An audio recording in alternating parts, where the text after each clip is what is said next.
प्रभु यीशु मसीह की मीठे और जलाले नाम में फिर एक बार आप सभी को जय मसीह की। आप सब कैसे हैं? आशा करता हूं कि प्रभु में आप सब आनंदित हैं और मगन हैं। मैं पास्टर विक्टर इंडिया से बोल रहा हूं और मैं आज आपके बीच में परमेश्वर के आनंद के सुसमाचार को लाया हूं। प्रियो, पिछले सप्ताह कई सारे लोग मुझसे यह पूछ रहे थे कि यह क्रिसमस किसे मनाना चाहिए। क्या यह क्रिसमस केवल मसीह लोगों के लिए है या फिर यह क्रिसमस सब लोगों के लिए है? मेरे प्रियो, अगर हम बाइबल में देखते हैं तो लूका सुसमाचार दूसरी अध्याय उसके 10वें आयत के अनुसार बाइबल हमसे यह कहता है, यह आनंद का सुसमाचार यह सब लोगों के लिए है। हालेलुया, केवल मसीह लोगों के लिए नहीं, लेकिन यह आनंद का सुसमाचार सब लोगों के लिए है। और उसकी 11वां आयत में लिखा है कि दाऊद के नगर में हमारे लिए मसीह प्रभु जन्मा है, वह राजा जन्मा है, वह शांति का राजकुमार, वह इम्मानुएल इस पृथ्वी पर आया है।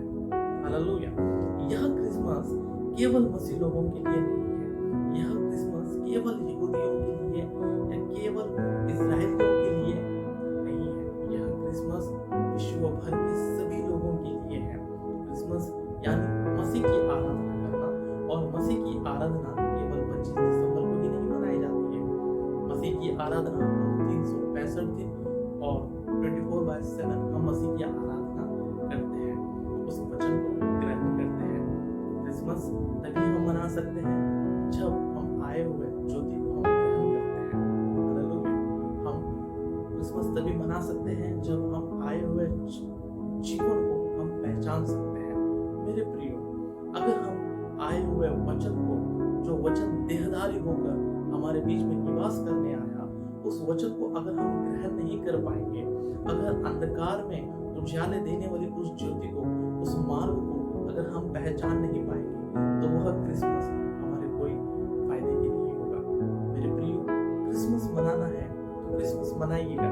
क्रिसमस सीजन में हम एक तारे के समान, एक ज्योति के समान लोगों को अंधकार में से हम उसके अद्भुत ज्योति में हम लोगों को लेकर आएंगे। और यह क्रिसमस, एक बार कह रहा हूँ, यह क्रिसमस केवल मसीह लोगों के लिए नहीं, यह क्रिसमस सब लोगों के लिए है, क्योंकि यीशु मसीह इस पृथ्वी पर आए और उनके लहू के द्वारा हमें पापों की क्षमा मिली है।